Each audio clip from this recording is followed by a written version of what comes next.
Good evening. This is class 3, 2021. Somehow I didn't save it. Anyway, that's a great start. So quick housekeeping.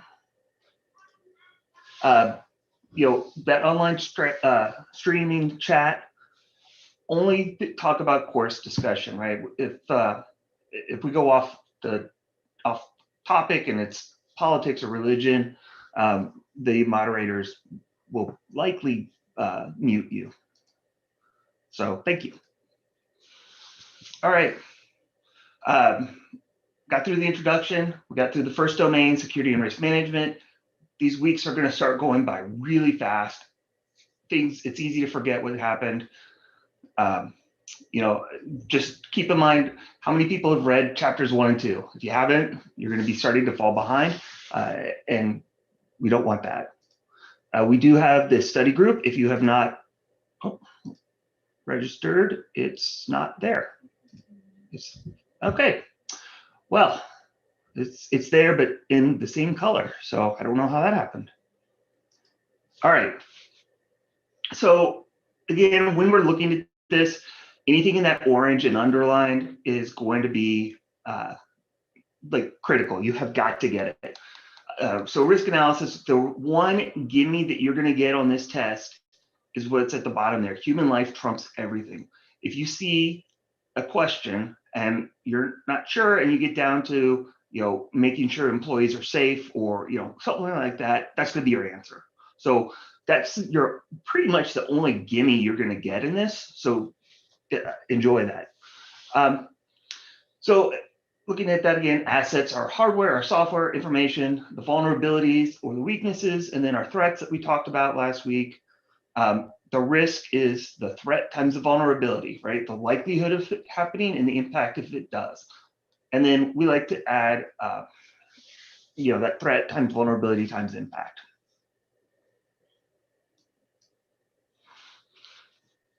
Qualitative and quantitative. So really want to make sure you understand the difference. And it can, if you're not paying attention, it's easy to get those two mixed up, especially when you're doing the test and you've got all these things in your head. So qualitative is a professional opinion. Quality, right? I'm judging the quality. High, medium, low. Quantitative is based on real values. So it's quantity, right? It's a value. That's probably the easiest way. That is what helps me get through that. Risk analysis matrix. So this is a qualitative risk analysis table. I'm sure most of you have seen it. If not, you'll see it a lot. What's our impact? Very low, and it's rare that it's going to happen. It's a minor. Or if the impact is very high, a tornado hitting the building, and it's highly probable you're in, kind of the Midwest, well, then it's a severe. So really what you do is you go through and you identify for your assets, the impact and the probability, and that's where you get your decision from. Quantitative, again, real dollars. A pure quantitative analysis is nearly impossible, right? We don't have all the data we truly need, but we can do is the best we can. Asset value is the fair market value for an asset.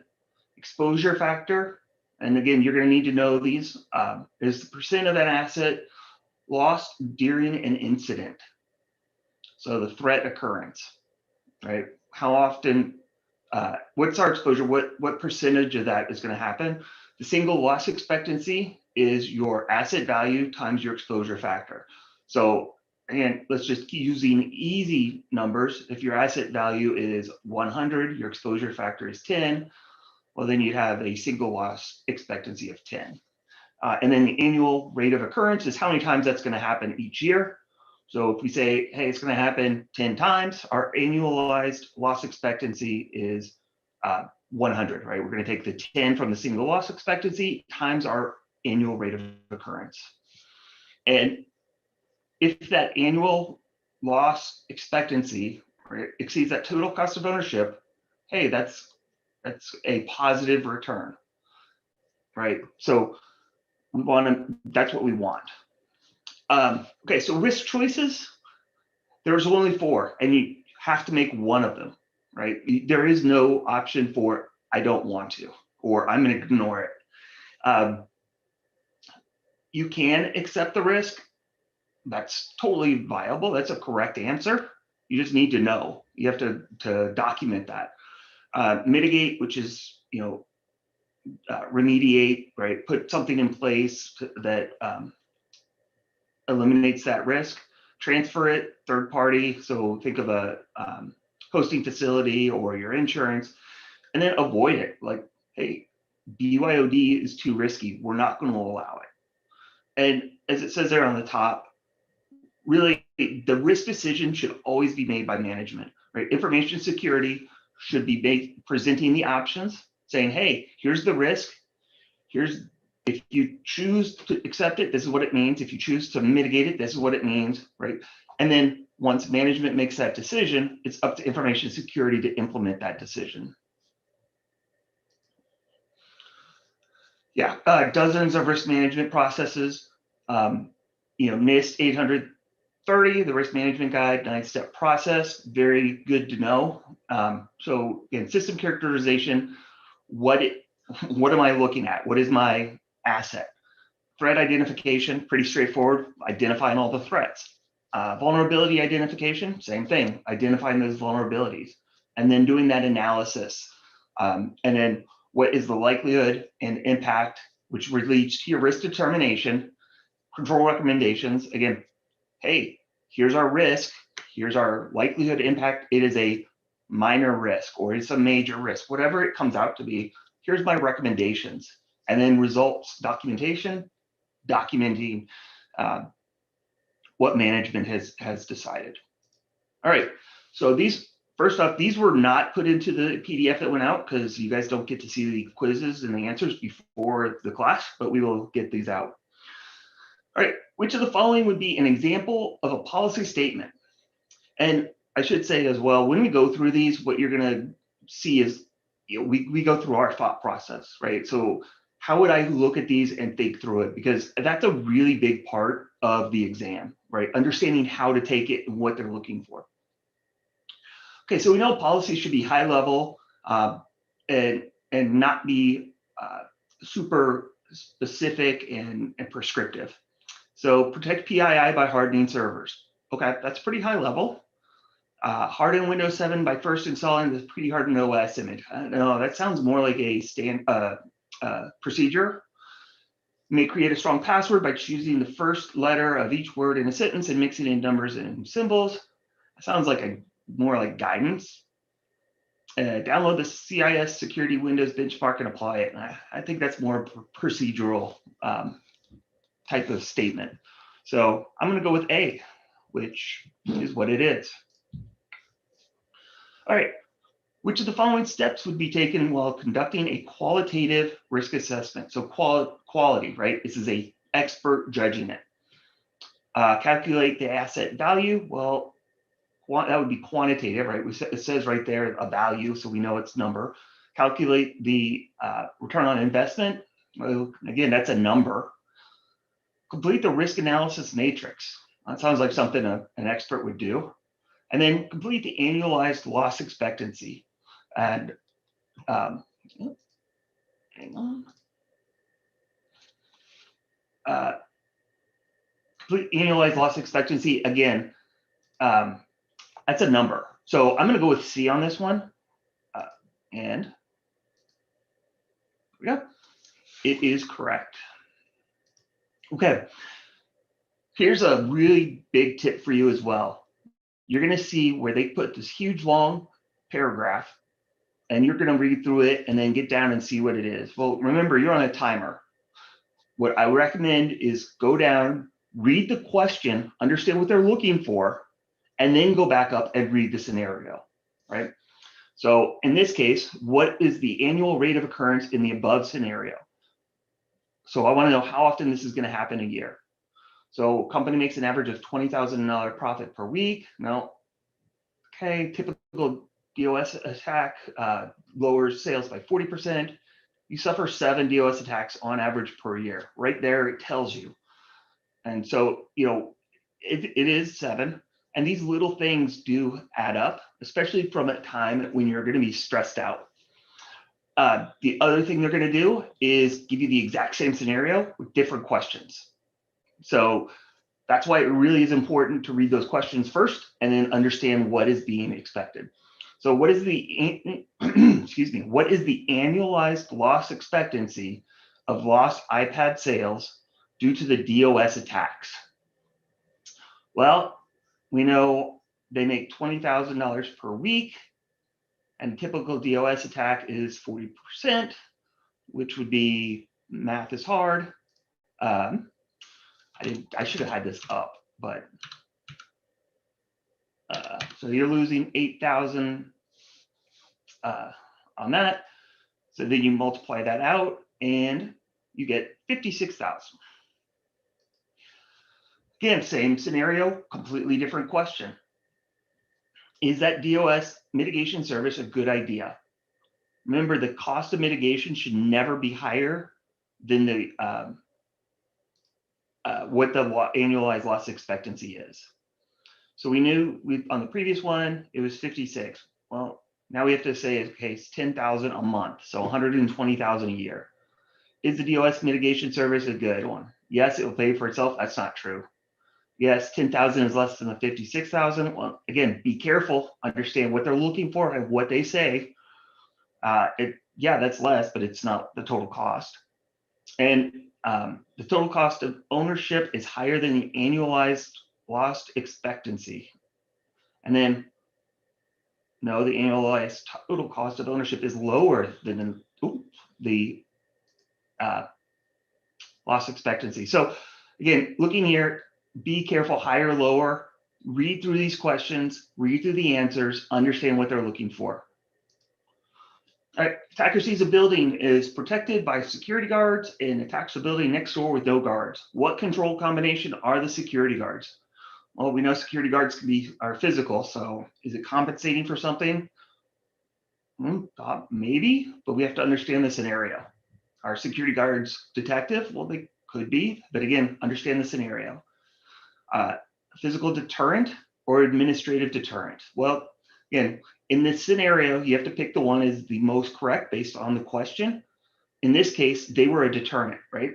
The attacker was going to break in, sees the guards, the attacker goes somewhere else. They deterred that attack. All right, which of the following proves an identity claim? Authentication, authorization, accountability, or auditing. Remember, we talked about this. Identification is who am I? Authentication is proving I'm that person. There you go. It's my son's favorite thing. He kept saying it today, so I had to throw that in there. All right. Domain 2, asset security, protecting security of assets. This is a pretty quick domain. Again, easy in chapter in theory, really difficult in practice. So we'll fly through this one and then get to the security models a little bit later. So we're going to go, and this is what we're going to talk through, right? How do we classify our data? What's ownership? What's memory and remnants, data destruction, and data security controls. So domain 2, asset security changes, very little new content. A lot of it was more just adding examples or cleaning up grammatical. They did move a couple around, but the content is all the same. All right. You're going to have to memorize all of these things. Again, we're going to go through all these a little bit more, but RAM, random access memory, I think most people in IT are familiar with that. Remnants is data that persists beyond non-invasive means, and we'll talk about what that means. Reference monitor, we'll go through that. Read-only memory, scoping, SSD, and tailoring. So we're going to talk through those a little bit more here. All right, so classifying data, really important to understand. When you're looking at data classification, objects have labels, subjects have clearances, right? This is a into it. This group has access, right?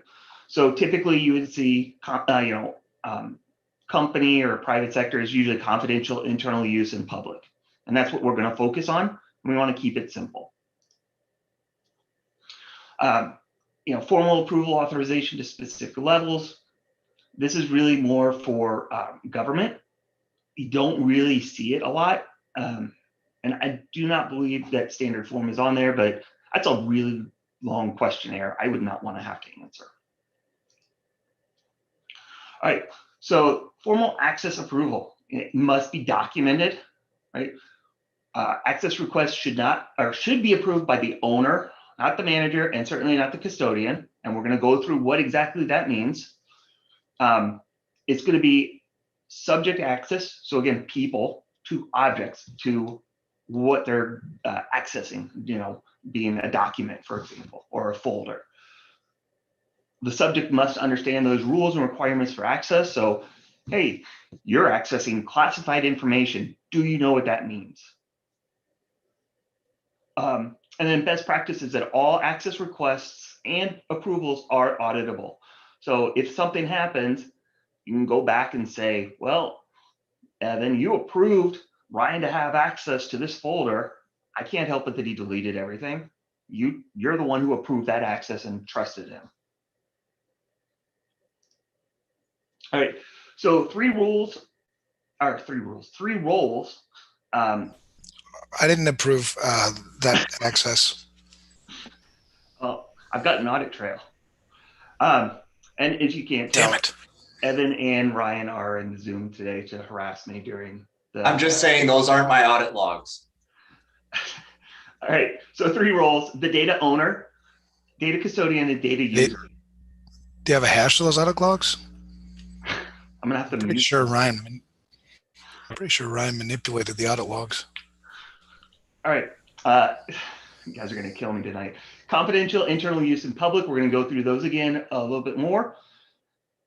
Realize it's really easy to document this and say, hey, here's what we're gonna do, how we're gonna do it. It is incredibly hard to implement. Realistically, in all my time doing this, I think the only place that I've ever seen any level of success is within law firms, where they kind of have to do it within a document management system for client requests and keeping things separate. If you think about it, you're going to put a data classification in place. Well, how do you go back and handle all that historical data?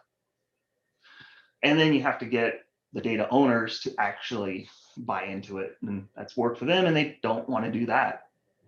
All right, so data classification defines the sensitive information, how we're going to handle that sensitive information, how do we store it, and then if there is retention requirements. And again, we're going to go through all this stuff a little bit more. So the data owner is the person who's responsible or is dependent upon the business process associated with it. So with that, I think typically this would be maybe a head of a business unit, a manager, whoever's in charge of the data in, let's just use a folder, for example, whoever is in charge of the data in that folder. If we're looking at, think about maybe banking, right? So you might have mortgage or personal loan. So it would be who's in charge of the mortgage process. That's your data owner. So they're going to be the ones that determine the value and classification. Is this critical? Is this a high priority, low priority? And we're going to go into it a little more, but I'm not the data owner. I don't know what the value is, right? So we're going to be dependent on that data owner to understand what the value and how it should be classified. It's high value and confidential. Okay, now I know how to handle it and how to protect it. Communicate the information classification when the information is released outside the department or organization. Controls the access to it. So again, they're the ones that are going to be, approving or denying access and the level of the access. And then communicating the information to the data custodian so the data custodian can provide appropriate levels. What does that mean? Well, data custodian, if you think about this traditionally, the data owner is that business unit. Data custodian is typically IT. So in this situation, it's not my responsibility as IT to tell you, the business data owner, here's how I'm protecting it. Here's how I'm backing it up. Here's how we're handling it. It's my job as a custodian to take the information that they give me and put controls in place to satisfy those requirements. And most IT people like start cheering at that point because that would really be nice to see implemented more often. Unfortunately, it doesn't really happen a whole lot. All right, so data user, that's the person that's going to be interacting with it. So I need access to that folder. I'm the data user. So you're going to need to know the difference and make sure you understand the roles and responsibilities of all three of those. All right, so this is a sample data classification policy. This is not going to be testable, but it's really helpful to understand the concepts behind it to see some samples, right? So we're saying confidential if it's protected by statutes, regulations, and a data owner may also designate data as confidential. That could be, business sensitive, financial planning, budgets, things like that. So by default, confidential is sensitive and access is restricted, and it should be limited to a need to know basis. So that just gives you a kind of an idea on confidential. Then we're going to define what is the minimum protection requirements. And again, this is a policy, so you're going to see very high level requirements because those supporting documents underneath it are where we're going to really define it, right? Must be protected with a minimum level of authentication to include strong passwords. I don't want to define a password in a policy. And must be secured in a locked drawer, encrypted, accordance with encryption policy. Here's just some more examples. I'm not going to read through these, but again, really the point of including this is really to help you guys grasp the concepts. In this case, best practice, if confidential data is lost, you got to alert. You can't not tell anyone. You need to have a labeling requirement. How do the data users, do they know what the classification, do they know that it's a confidential document if it's not labeled as such? Here's your internal data. I like to think of this, if it were to get out, it would be embarrassing, but not have a huge negative impact on the organization. So again, some examples down there: employment data, business partner information, internal directories, org charts, those types of things. How do we protect that internal data? You'll see here it's a lot less restrictive than confidential, right? And this is why it's important, because do I need to protect my internal data as a custodian at the same level? Because protecting that with all those requirements could get expensive. And then same thing, we're going to label it. Public data, think of this as job postings, like it says, business cards, website, any PR, press releases, things like that. So things that are available publicly. No protection requirements for public data, and it should be labeled as such. Okay, so what kind of owners could there be? There could be business owners. So that could be a line of business. The data owner, so that's the actual data. It could be in a database. It could be in files system. The system owner, so going back to that bank example, do they have a separate server for their mortgage services? Well, if it's that would be that head of the mortgage department would be the system owner. You need to have those responsibilities documented, and owners need to be trained, right? So that's where, in my experience, you run into problems because they're like, that's work, I don't want to do it. Very important segregation of duties. One person should not be able to request access, approve access, and grant access. So you should have some segregation of duties in place. All right, So next, data controllers and data processors. And hopefully I'm not going too fast. If I am, please let me know.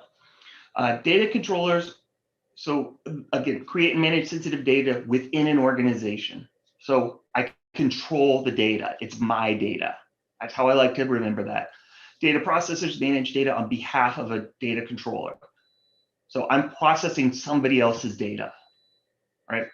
Data controller, I'm controlling the data. Processor, I'm processing some data. It's not necessarily mine. Data collection limitation. So you need to understand what regulations are out there and ask yourself, do I really need to collect this, right? Just the minimum amount of sensitive information necessary to be able to provide those services. All right. Shifting gears just a little bit, but first we're going to do a joke.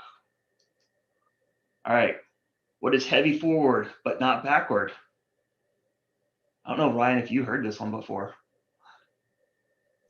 No, this is new to me. A ton. Look at you go. Brad's got your dad jokes on lockdown, people. Yeah.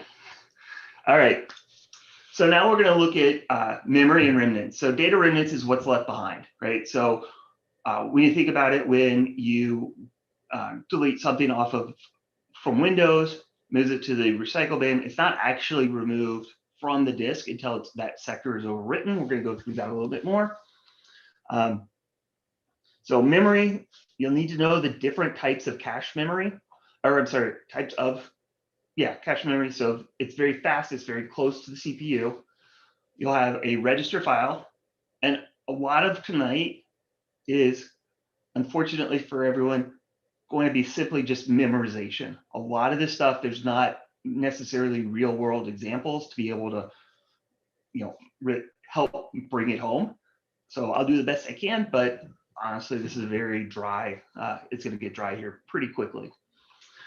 So you'll need to know what L1 cache is on the CPU and L2 cache is connected to the CPU.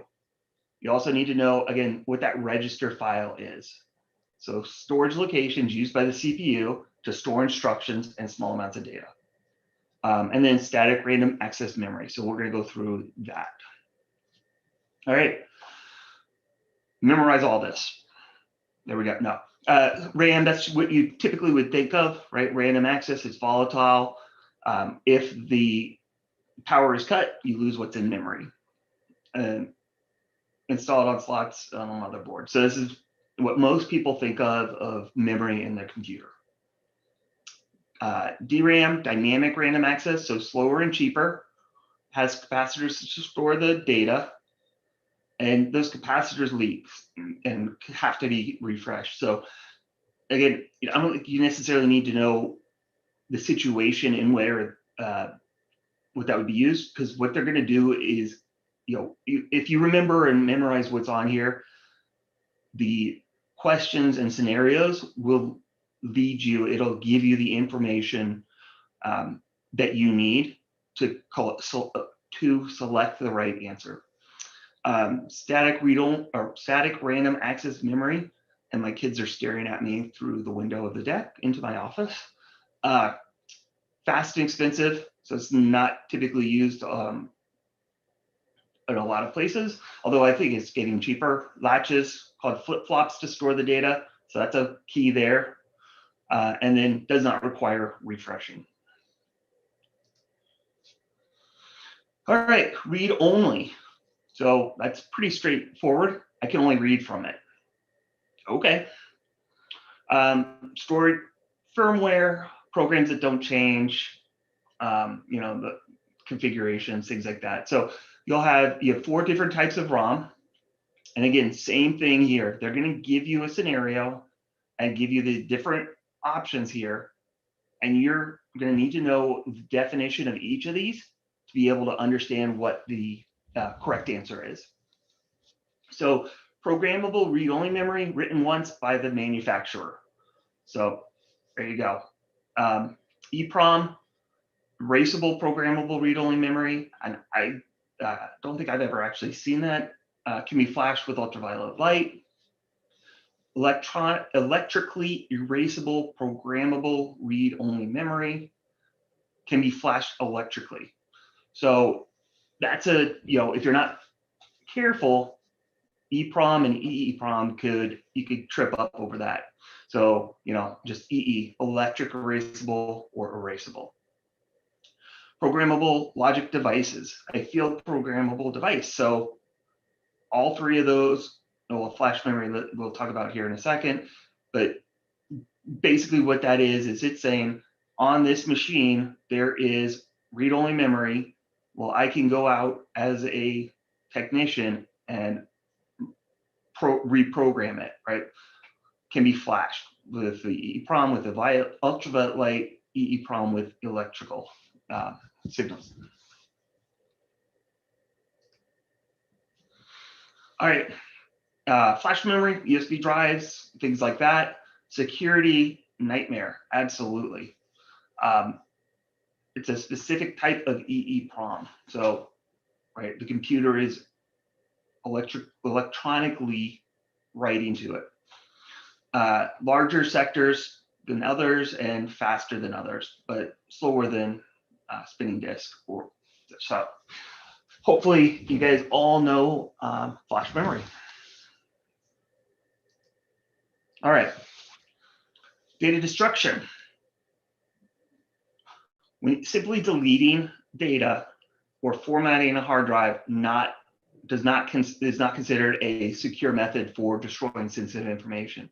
So remember, we said, hey, confidential information has to have these protections. It must be securely disposed of. Simply doing a format does not qualify. So as it says there, that second one, if you delete that file, it's just going to remove the entry from the allocation table and say it's unallocated. What that means, think of that as, just removing somebody from the phone book, right? That doesn't mean that person goes away. They're still there. Or that address is still there, or whatever you want to look at it as. You just don't know that it's there. In incidences, we get that information all the time. It's amazing how much you can pull from a drive. Reformatting simply is going to replace the old allocation table with the new one. And a lot of times you can actually retrieve it. Then that data that's left over that was not, just had the address deleted, that's your data remnants. Yep, data remnants.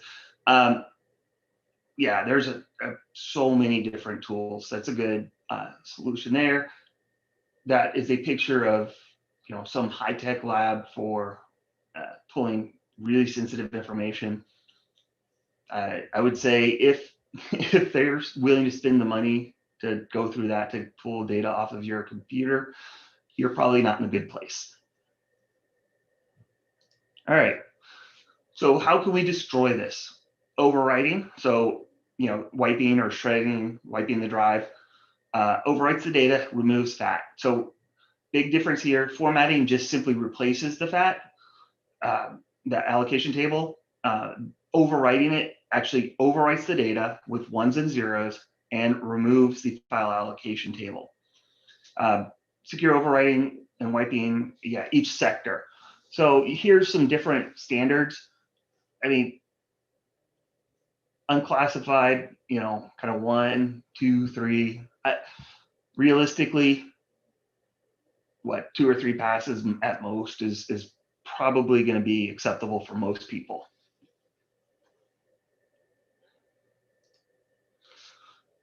Or 1 pass, right? If you can ensure that each sector is overwritten, I mean, in the real world, it's probably not going to be able to be recovered. There's a bunch of free tools out there, and then Windows does have a free Cipher command. It's fantastic.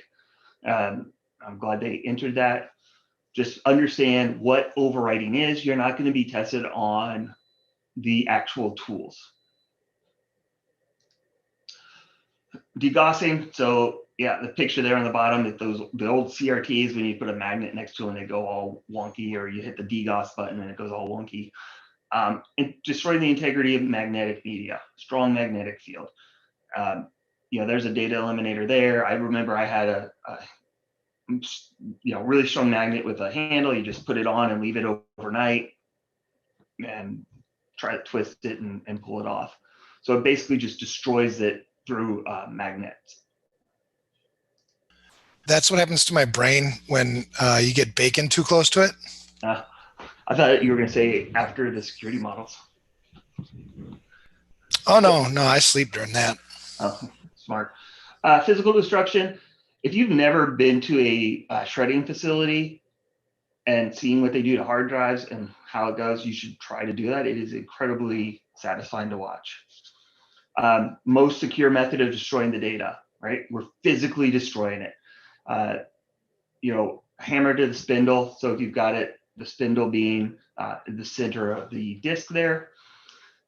Rifle. I worked with people that would take out the old hard drives, shoot them, and then have them as decoration in the office because they're all going to be a little bit different.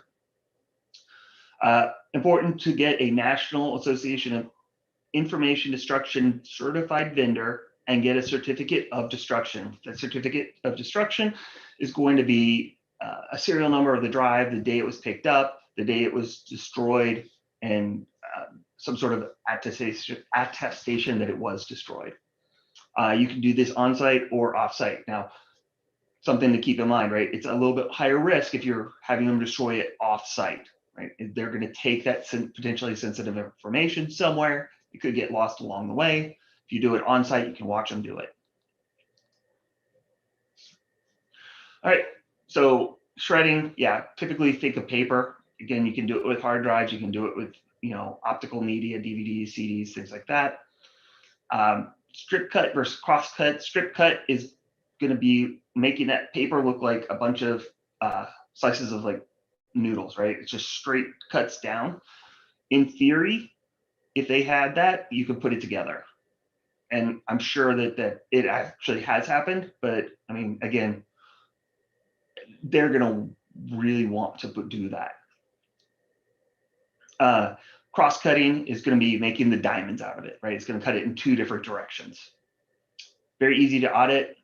And then, yeah, poor document disposal. I know, I think CVS got dinged by the OCR because they weren't shredding that PHI, and it turned out to be a training issue, right? So people can go get that sensitive information out of a dumpster if you don't properly dispose of it. Okay, know the difference between certification and accreditation. Okay. Very different, but very easy to get confused if you're not aware, right? So certification is validation that certain security requirements have been met. So the owner says, you must cross-cut all physical confidential information. I then do that as the custodian and supply them with a certificate that says, I used a cross-cut shredder on this date to securely dispose of all your sensitive information. That's certification. I'm certifying that I've done it. Accreditation is when the data owner accepts the certification, right? So here in an ideal world, certification and accreditation would be required before deployment. Looking at it from a different perspective, maybe it's standing up a new server and it's going to have PHI on it. So I need to have these controls in place before it can go live. Once I get that done, I go to the owner and say, hey, here's all the things I did. It's ready to go. Accreditation would then be that owner accepting it. All right. Standards and control frameworks, PCI DSS. Scope is very, very important. It's only going to apply where there's the card holder data environment. So where's their credit card information? So if you can minimize that, that's a great thing to do.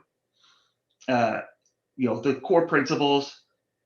I forgot to update that. Build and maintain a secure network, protect cardholder data, maintain vulnerability management, strong access control measures, monitor and test your networks, and maintain an information security policy. There's actually a newer version that was released, and I forgot to update that.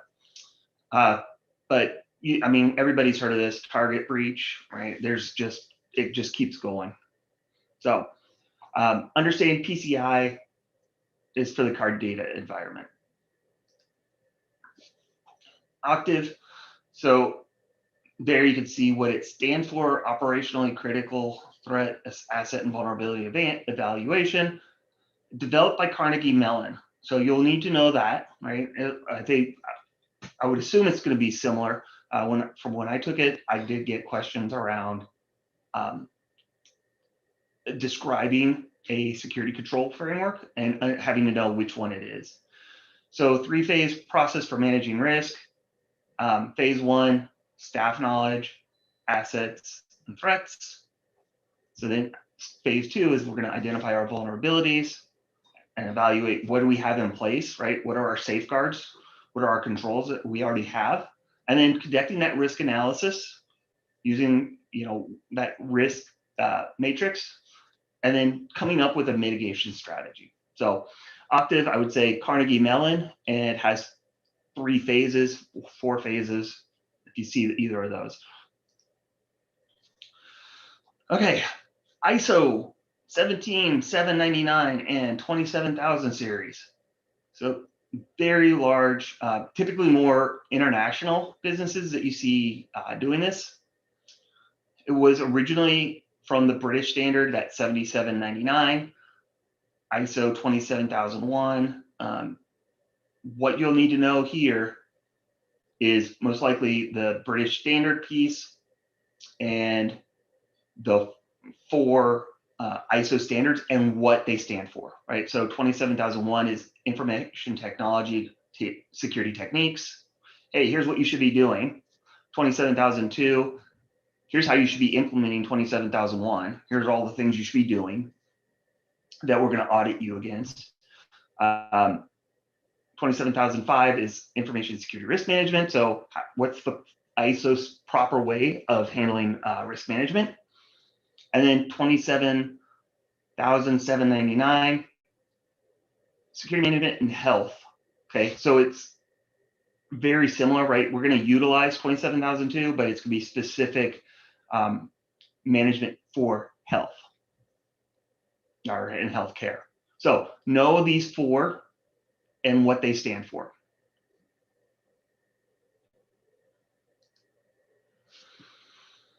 Okay, so in the book, 27002, 2005 is mentioned. The latest is 27002, 2013. There's been a couple of revisions that have come out, but they haven't fundamentally changed anything. It was more grammatical changes. I know they did one in 2017. You can always have people go and say, well, 2017 one, well, there was not material change. 27002, 2013 is the most recent full release. There is another, the next version is under discussion. When that comes out, who knows? And then copyrighted and licensed, you have to pay for it. So make sure you know those things. COBIT, excuse me. This is through ISACA, Information Systems Audit and Control Association. This is more of a IT control. So what you'll need to know here is there are 4 domains with 34 processes.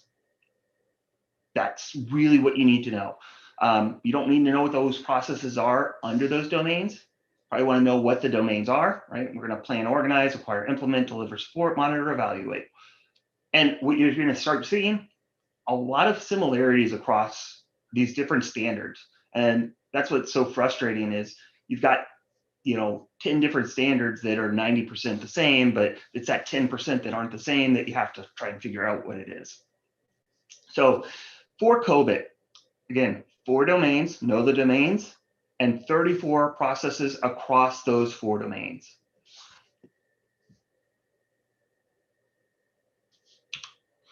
ITIL, again, another IT focused one. So this is for service management. It's really how you should be running IT departments. At the end of the day, that's really what it comes down to. So you'll need to know those service management practices and core guidance, the strategy, design, transition, operation, and then continual improvement. So as long as you know, if it says what standard or framework has 5 publications or 5 practices, that's going to be ITIL. And make sure you understand what those 5 are. You might see what framework has continual service improvement as the question. So you'll need to know what those 5 controls are. All right, NIST CSF, I'll be honest, at the time when I took it, it wasn't. It may be on there at this point because it's been out for long enough. So I would definitely at this point learn it and make sure you understand what it is. So it is the National Institute Standard and Technology, the cybersecurity framework. Make sure you understand Executive Order 13686. It is definitely starting to gain popularity. So here, the core is comprised of 5 functions. You'll need to know those 5 functions of identify, protect, detect, respond, and recover. Again, you're not going to necessarily need to know in detail what those mean, but you need to know what those 5 functions are and that it has categories and subcategories. So that's really, again, the important thing. So a good example here of what they would do in an exam, what framework has 5 distinct, sections, or which framework that has 5 sections contains this piece. So it could be identify, where we just talked about NIST, or ITIL has 5 areas as well, right? So that's where it's really important to know the difference and understand, the core pieces of all these different frameworks. Again, you don't need to know the CSF inside and out. What does identify mean? You just need to know how it's built out. And again, Executive Order 13686, things like that. And Evan on the first class was saying, it's a mile wide, but an inch deep. And it's probably a couple inches deep, but again, you're not going to ever need to go any further in depth than that kind of higher level. 853 FISMA. So this is very prescriptive. Goes in hand with FIPS 199-200, which are, oh my gosh, Evan, I'm trying to blank. Anyway, an 860. I was drawing a complete blank. My mind went totally empty. All right. Protect the data in motion and data at rest. So rule of thumb you need to understand that if I can't be assured of a physical security, you really should have encryption. Right? Think of this as maybe I don't need encryption if it's completely air gapped and behind multiple sets of locked doors with access controls. In theory, you could accept that. If you can't be assured of physical security, encrypt. Data in transit, so if it's leaving my control, should be encrypted. Data of rest, I can't be assured of the physical security. There's some examples right there. Consider encryption. Yeah, encryption is your friend. It's gotten cheap enough, or the hardware has gotten so powerful, and the encryption algorithms are pretty good that it's not a high impact. It used to be a very high impact on performance. You don't anymore. Okay, I'm going to pause for a second and let the moderators give me a heads up if there are any questions. Let's see. Give them a couple of seconds here. I could do another dad joke while I'm waiting. Yeah, let's do another dad joke, because I think questions we've been doing pretty good on response. Okay, good. Why does the Swedish Navy have barcodes on all their ships? I don't know. So when they get to port, they can Scandinavian. Oh, Lord. All right. I've got a ton. All right. Security engineering and engineering and management of security. Easy. It is incredibly long. This will take 3 classes. So one of the big changes that they made in the book that from the previous version is they went from 10 to 8. So they, in this case, it used to just be the security architecture, cryptography, and physical security were 3 different domains. They just put them all together. So tonight, we're going to go through security models. And I apologize in advance. You're just going to need to memorize what you see. I'm going to give as best examples as I can. Unfortunately, the majority of these are not ever used by anybody. These are, a lot of this is going to be things that you can forget after the exam. Evaluation methods, certification, accreditation, we just talked about that. And then secure system design concepts. All right, so changes here. Mostly clarification, moving things around, things like that.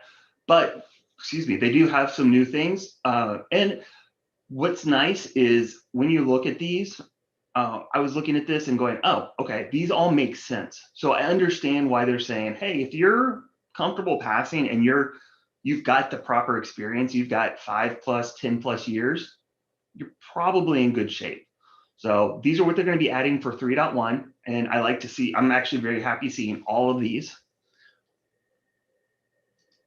3.5, they've added IoT, which again, fantastic. You're now seeing the microservices, containerization, all those things. So you probably want to get to at least be familiar with them. They added quantum to cryptography, which is about time. Understanding the methods of basically if the cyber attack, so implementation, fault injection, Kerberos, and ransomware. So just a lot of updating with what's relevant now. 3.9, power, redundant, and backup. And I believe that one used to be in it, and they took it out, and now they're putting it back in. All right. Terms and definitions to memorize. All right, asymmetric, encryption that uses 2 keys. If you encrypt with one, decrypt with the other. Public, private, right? I'm gonna sign with my private key, only my public key can decrypt it. That way you know I was actually the one who created that document. Flip side, encrypt with a public key, I'll be the only one who can decrypt with my private key. Hashing, one-way encryption, using an algorithm, no key. We're gonna go through all these a lot more detail and a lot more, hypervisor, I think we're all mostly familiar with this. VMware, for example, multiple virtual operating systems to run on one host. Man trap, so that's where you would walk in. Typically you see these at data centers, at the big data centers. Each door requires a separate form of authentication, so I might have to badge in to get into the man trap. The one I've seen, maybe biometrics. I've actually seen wait is a very common one in the middle, so to weigh you and let you out.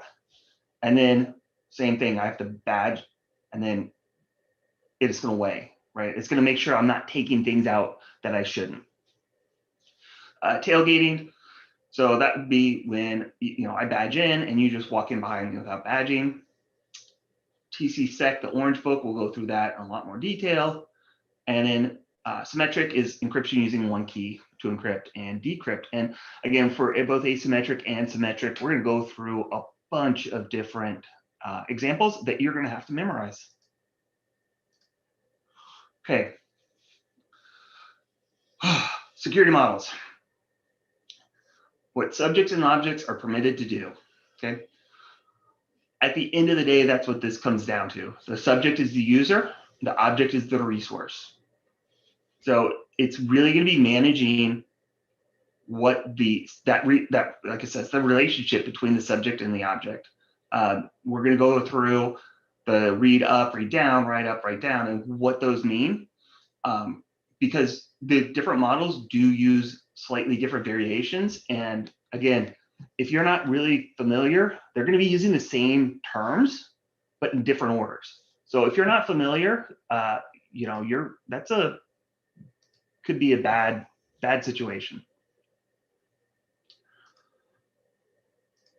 Okay, discretionary access control, as defined in the Orange Book. Restricting access to objects based on the identity of subjects and groups which they belong. So with this would be, mostly like Windows permissions, right? So I'm going to give this group permissions to do read write.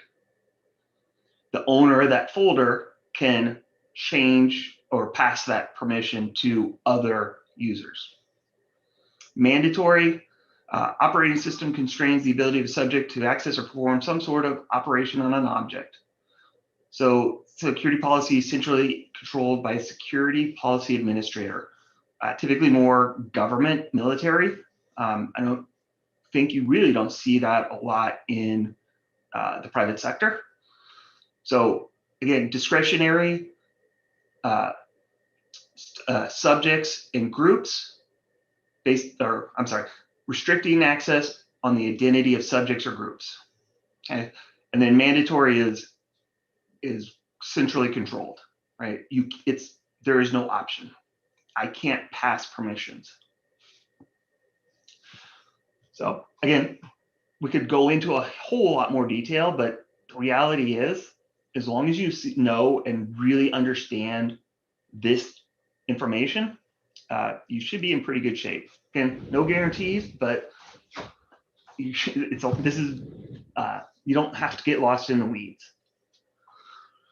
So rule-based, so system administrators, so ACLs, think firewall. Rule-based is firewall.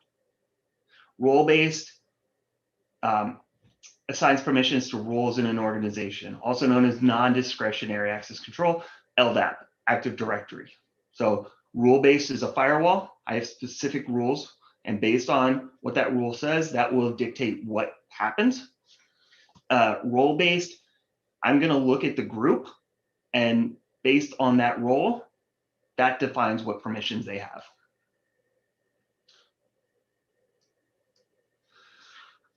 You will need to know pretty much all of these. There you go. Told you, a lot of memorization. I would say the only one you probably will not see is that Zachman framework for enterprise architecture, but you still want to know what it is just in case. All right, state machine model. Yeah, so again, the state of the machine is captured. We're going to know that we have, oh man,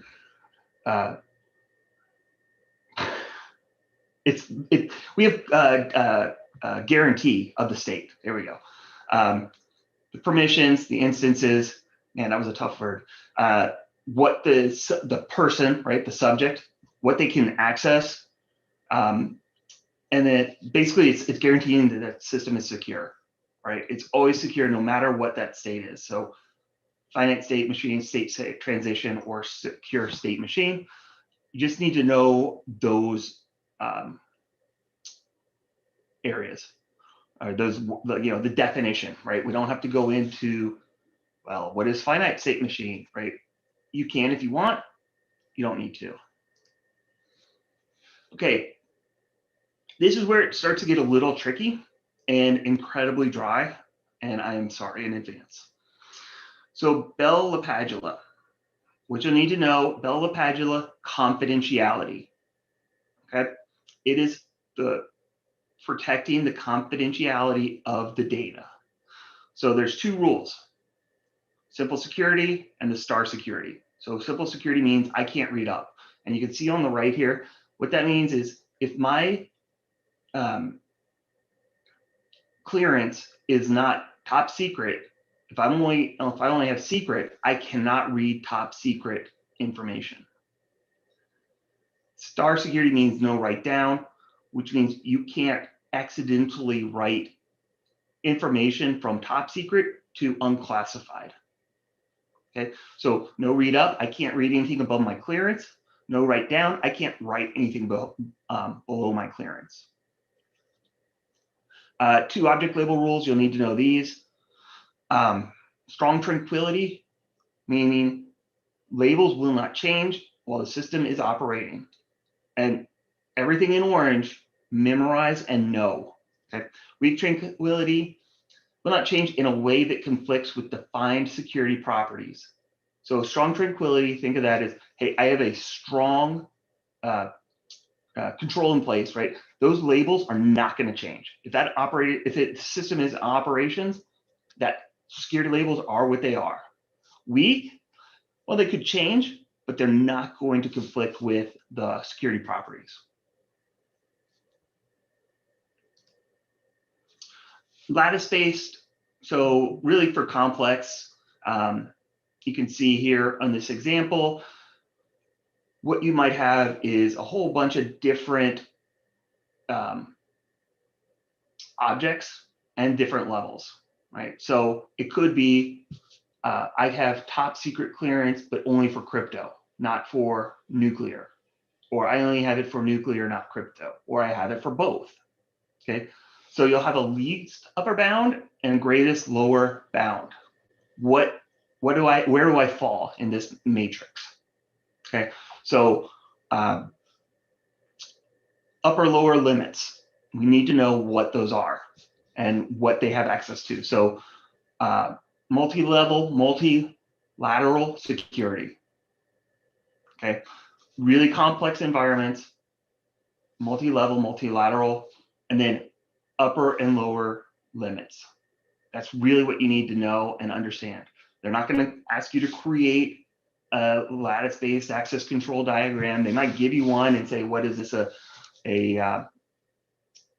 example of? But more than anything, you just, for lattice-based, complex environments, upper and lower limits, multi-level, multilateral. Those are kind of the keywords you're going to need to know. BIBA was created after Bell LaPadula. BIBA is integrity. Right? Best way to remember this is it has an I, right? BI, integrity. Bell LaPadula does not have the I. So BIBA is integrity. Lattice of integrity levels, unlike Bell LaPadula, which uses a lattice of security levels. So it's integrity versus security. Again, simple integrity, no read down. Star integrity, no write up. Basically the exact reverse of Bell LaPadula. And that's why, under stress, you're, freaking out because of time. It's really easy to get these things flipped around. So BIBA integrity is no read down and no write up.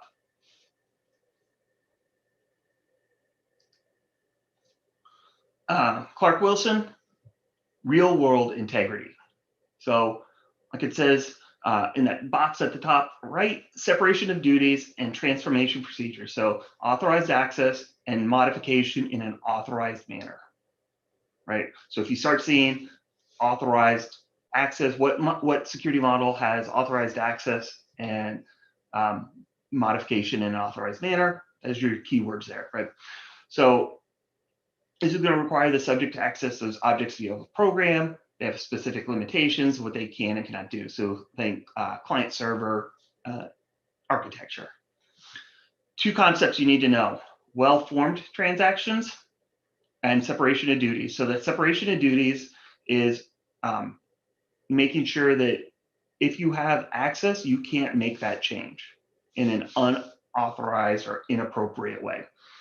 Well-formed transactions, control over the application, right? So access control triple, this is what you need to know. You got your user, so that's me, your transformation procedure, and then constrained data item. What is that information that requires the integrity? And then you have integrity verification. It's making sure, basically, integrity checks, right? Making sure the data is kept in a valid state. So Clark Wilson, in real world integrity, it has well-formed transactions. You'll want to know, again, what makes up a well-formed transaction. I don't think they're not going to ask you the details and say, or which of these things is a part of a transformation procedure. It's probably in the book. Good to know and understand, but not something you necessarily have to memorize. And again, biggest thing with a lot of this stuff is knowing enough to understand what they're talking about, what they're asking for, right? If I know enough about well-formed transactions that I can say, oh, okay, yeah, it's separation of duty, or sorry, it's a user, it's got the transformation procedure, constraint, the data item, right? Constrained data item, and then integrity check. That's enough to understand that's a well-formed transaction. That's going to be part of Clark Wilson. Information flow model.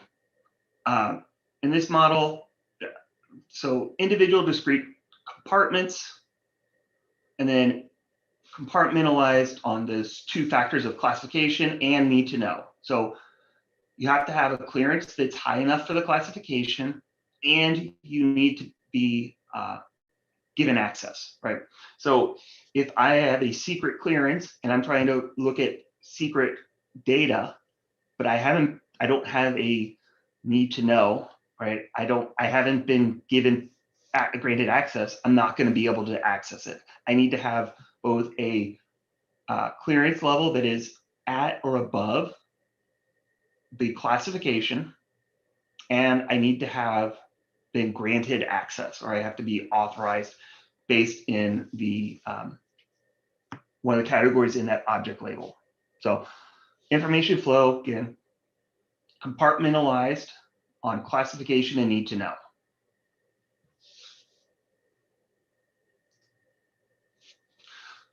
Brewer-Nash, or the Chinese wall, avoiding conflict of interest. So a lot of times you'll see this within accounting firms and finance, things like that.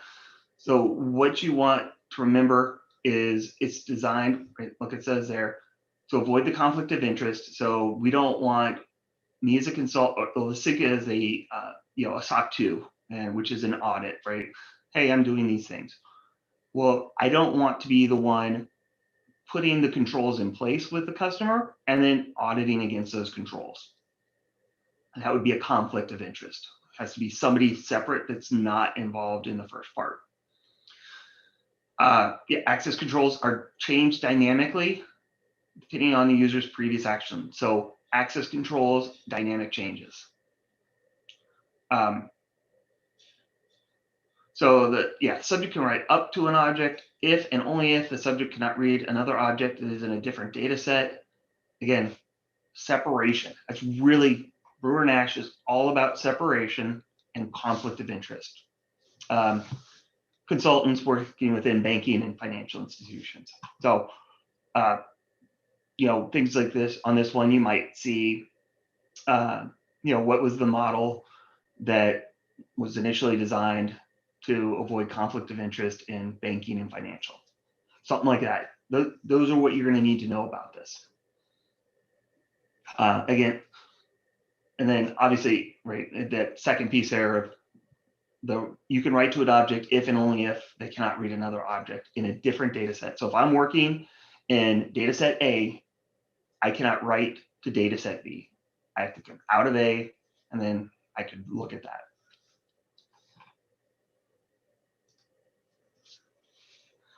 Non-interference. So anything that takes place at the higher level does not affect actions at the lower. So with this, the best thing on this would be maybe I have pieces of information that are secret, but together they might be top secret, right? So example of that would be, oh gosh, maybe I find paper that has military orders for a specific group that hey, we're gonna activate this. Well, I don't know what they're doing with that. Well, then I find another order form for a large amount of food or equipment to go to a specific base at the same time as the that unit is being activated and moved. Putting those two things together, I have a pretty good idea that that unit is going to that base because the dates coincide, and kind of get that second piece. I would expect that if you're going to put a new unit somewhere, there's going to be an influx of equipment. Sure. All right, hang on. So covert channel, hidden from the system owner, policy violation. So this is going to be going around the side, and we're going to talk covert channel a little bit more later on, but it is basically saying, I'm going to pass this information down in a hidden manner and not let the owner know. So non-interference models, looking at inference attacks and covert channel.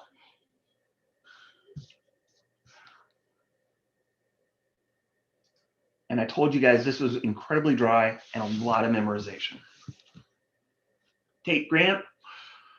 Okay, so rules governing interaction between subjects and objects, permission subjects can grant to other subjects. What you'll need to know here, there's 4 rules, right? Take, grant, create, or remove. It will give, in the exam, you'll get an example that says, I'm gonna, maybe it was granting or taking or creating. It'll kind of give a specific that will give it away, right? So taking, I'm going to remove, I am going to remove Evan's permissions for access to a folder. Granting, kind of the flip. I'll just take him back. I'm going to grant Ryan access to a folder.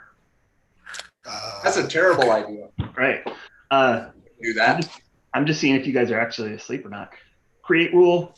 So can I create new objects? So in that folder, can Ryan create additional documents? Or removing it, Ryan put a bunch of inappropriate stuff in there. I'm not going to let him access that folder anymore. Or write to that folder anymore, I should say. So take grant model. 4 rules. I must take or grant, right? Rights. I'm either going to give access or take access. This is kind of an easy way to do it. And then am I going to take the access to create or grant access? Yeah, and there's some chat on just the practicality, I think, of a lot of these models. Yeah, no, they're not practical. You need to know these for the exam, and then you'll not think of them again. The only time I think of these, except for the next one, is during this class.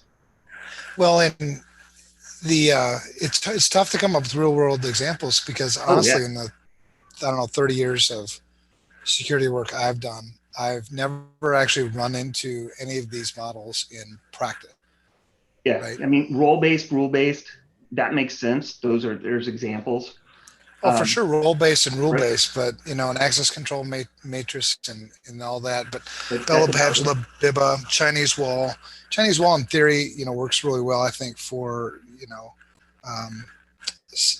conflict of interest. I always put those two together. But yeah, this is just the dry stuff.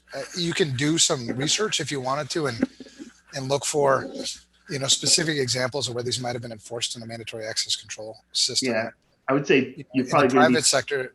Oh, go ahead. In the sector, you don't run into mandatory access control systems. Yeah, exactly. This is going to be government, military for the most part, right? Very strict, very regulated. So access control matrix. That's the painful part of all this. Yeah. Oh, and you can only imagine. I feel your pain. I have to read all this. So access control matrix. This is probably something you've all seen or very familiar with. OS and applications. So you've got a table defining access permissions between objects and or subjects and objects, right? So very straightforward. I think that one is easy because we're familiar with it, that it is what you see in Windows, right? Hey, what permission do these people have to each of these different things?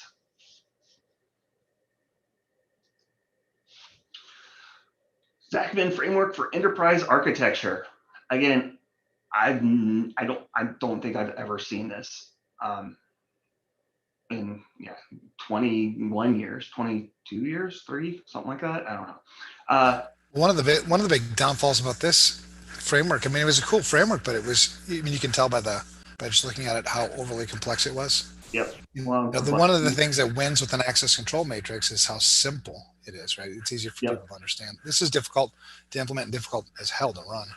Yeah. So what you want to know for the exam, if you see it, it's 6 frameworks for providing the information security, I don't know why it's in that order, who, what, why, where, and when, right? 6 frameworks asking who, what, why, where, and when. That's Zachman. There you go. You don't need to know anything in that table. Graham-Denning, so you will need to know and memorize those 8 rules. They might give you several of the rules, and you'll see later on, there's similar ones. So you'll need to know if you see these things, it is Graham-Denning. So set of basic rights, 3 parts: objects, subjects, and rules. Very important. R1 is transferring, and again, memorization. R2 is granting, R3 is deleting, R4 is reading, creating, destroy and create. And then R7 and R8 are create and destroy the subject as opposed to the object. So just very dry and painful, and I apologize. And again, realistically, not a whole lot of real world implications, but for the exam, you have to know it. So modes of operation, 4 modes: dedicated, only 1 classification for all objects in the system. So this system only has secret information on it. That's it. System B only has top secret information on it. In order to access it, you must have a clearance higher than the classification, that label. So again, if I have secret clearance, I can access the secret, assuming, excuse me, there's a formal access approval and I have a need to know, right? So those types of things that we saw. Assuming those things, I can access secret, I cannot access top secret. And on that secret system, it's only secret. That's dedicated. You're dedicating that system to a single label. System high, so you might have a variety. You could have some internal, some secret, some top secret. It's going to be a mix. But in order to access that, I must have a clearance equal to or greater than the highest label. So in this case, if it is public and internal and secret, you have to have a secret or a top secret. If it contains top secret, it could only be anybody who has a top secret clearance.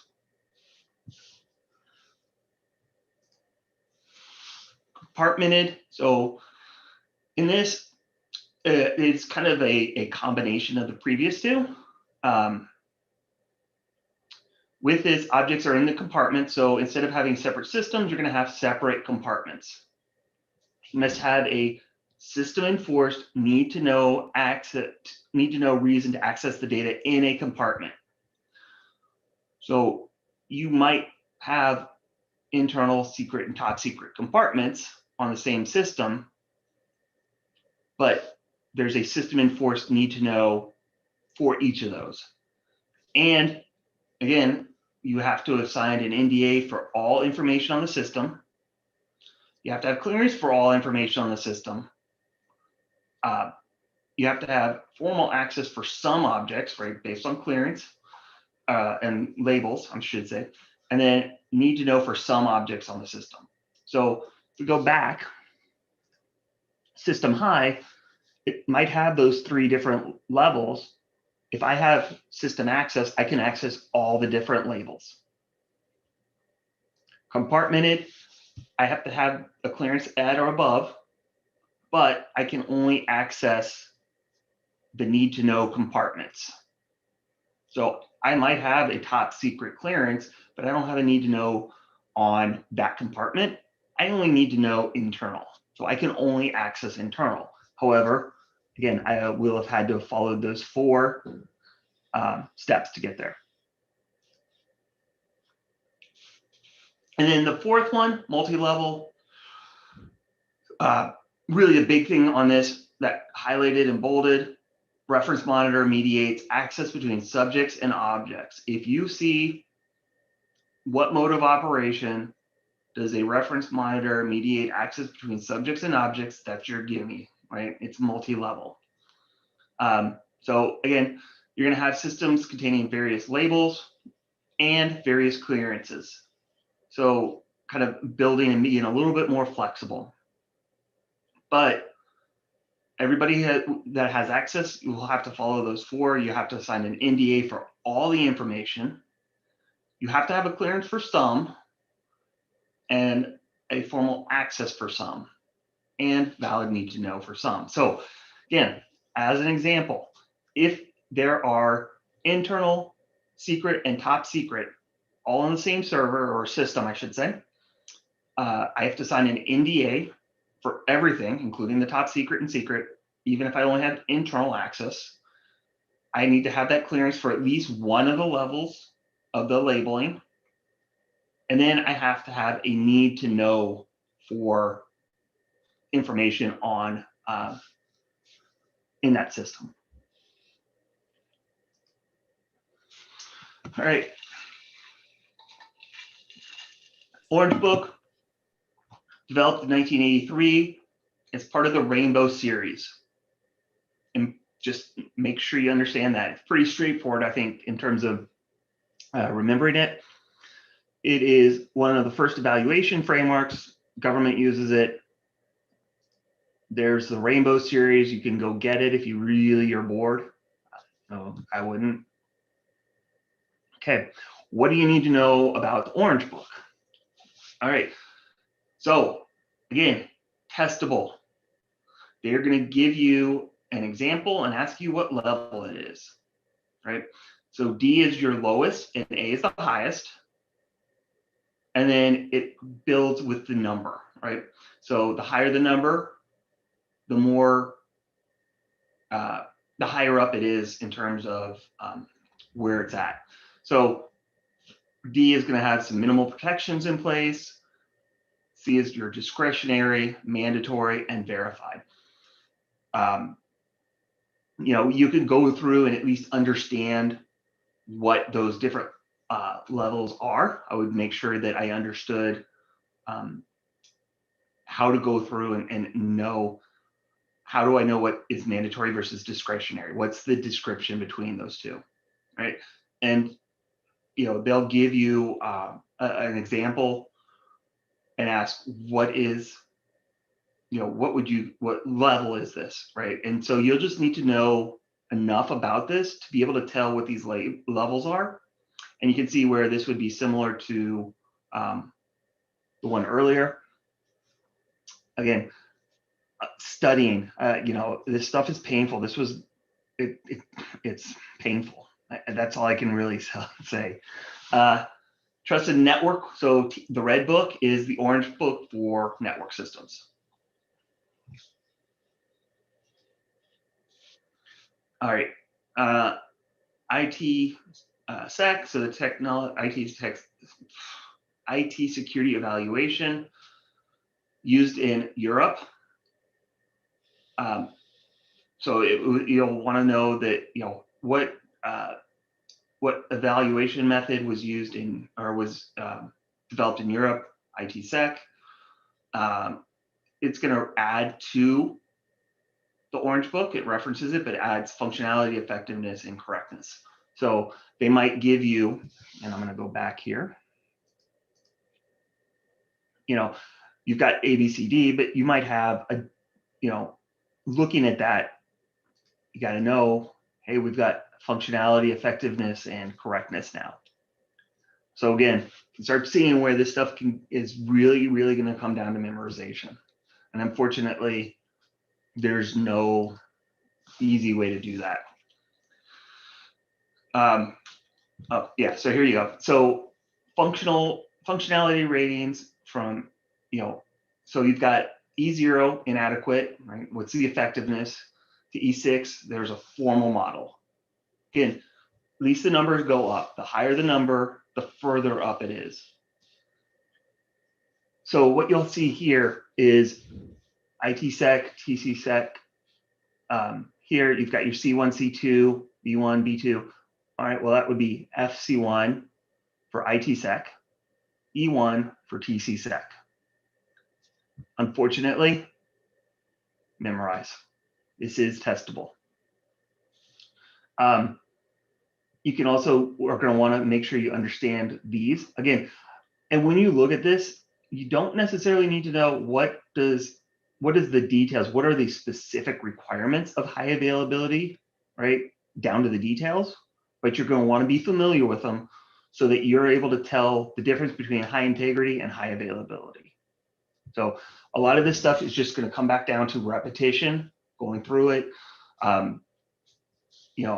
don't know if Ryan could speak to it as well, but I probably spent, this was probably the second most time I spent studying was on security models and this evaluation method, and then cryptography, which we'll get to later.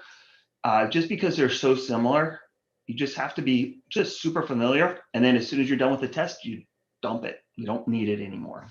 Yeah, I'm going to agree with Brad on this. This is some of the content that you're going to want to truly memorize it because you will need it for the exam. And the minute you get done taking that test, you can forget about it because you'll never actually use it at a work setting. So remember, if it's in orange, super important. You do have to know the models. You do have to know the encryption stuff. Like I said, it's memorize it, but realistically, you will never use it in your career. And that's what makes, like everyone said, that's what makes this stuff so tough. There's no real world examples to relate to, right? I don't have stories about ITsec. I've never seen it in a work environment, right? So, unfortunately, you're just going to need to make sure you go through it. So I would say, if you haven't read the book, read through the book. It does a good job of explaining it. Consider this is kind of either a first or second, either way, but you're going to need to go through it again at least a third time. That would be my recommendation. I went through it far more than that. International Common Criteria or the Common Criteria. So it's the standard for describing and testing of security products. Security of IT products, I should say. Known vulnerabilities. So what you're going to need to know is those four terms, right? The target of evaluation, what's being evaluated, the security target, okay, the description of the target, what, this system does X, Y, and Z. Independent set of protection profile, independent set of security requirements, and objectives for a specific category of products or systems. So what are we testing against? What are the requirements and what are the objectives when we evaluate that TOE. And then evaluation assurance level is the evaluation score of the tested product or system. So what that means is they're going to say,